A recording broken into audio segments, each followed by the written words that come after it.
இன்றைக்கி நம்ம பண்ண போகிறது பேஷ்வாரி சிக்கன் எப்படி பண்ணலான்னு பார்க்கலாம். அதுக்கு நாம் ஒரு கடாயில் 3 ஸ்பூன் அளவுக்கு எண்ணெயை ஊற்றி வச்சிடணும். அப்புறம் 1/2 கிலோ கறியை எடுத்து அந்த கடாயில் போட்டு நல்லா வதக்கணும். 3/4 பதம் வர வரைக்கும் நம்ம வதக்கணும். அப்புறம் கொஞ்சம் உப்பு போட்டுக்கணும். நான் வதக்கி வச்ச கறி எடுத்து தனியாக வச்சுட்டேன் ஒரு பிளேட்டில். அப்புறம் வதக்கின அந்த ஆயில்லையே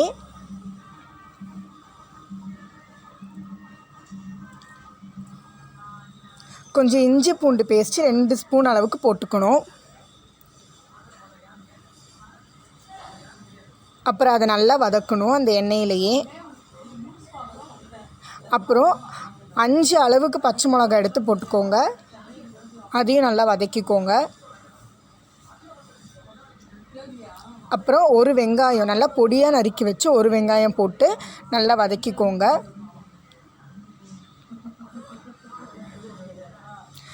அப்புறம் எலுமிச்சப்பழம் ஜூஸு 1/2 எலுமிச்சப்பழம் எடுத்து போட்டுக்கோங்க. பெப்பர் 1 ஸ்பூன்,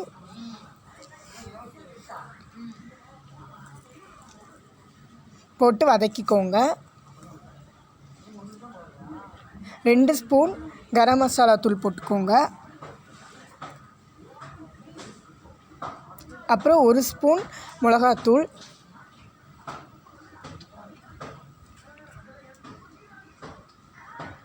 கால் ஸ்பூன் மஞ்சத்தூள் போட்டு நல்லா வதக்கிக்கோங்க. நல்லா வதக்கினதுக்கப்புறம் நம்ம வச்சுருக்கிற கறியை எடுத்து அதில் போட்டுடலாம். வதக்கி வச்சுருக்கிற கறியை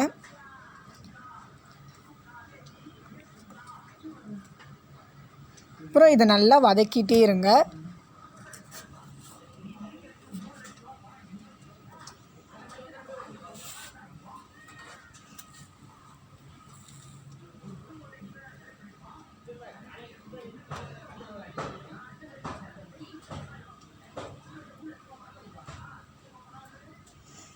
அப்புறம் தக்காளி, ஒரு தக்காளி நறுக்கி வச்சுருக்கிற தக்காளி போட்டுக்கோங்க.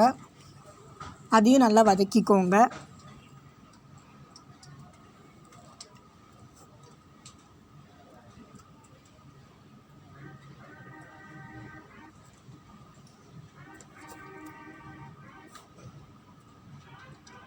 அப்புறம் கருவேப்பிலை கொத்தமல்லி கொஞ்சம் போட்டு வதக்கிக்கோங்க.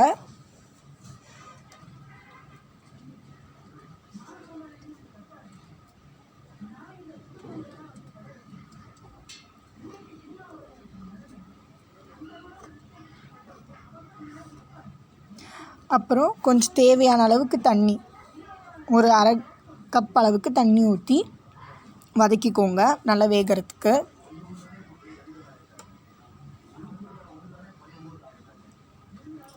அவ்வளோதான், நம்ம பேஷ்வாரி சிக்கன் இப்போ ரெடி ஆச்சு. இந்த வீடியோ உங்களுக்கு பிடிச்சிருந்துச்சுன்னா லைக் பண்ணுங்கள், ஷேர் பண்ணுங்கள், சப்ஸ்கிரைப் பண்ணுங்கள். மறக்காமல் அந்த பெல் பட்டனை கிளிக் பண்ணுங்கள்.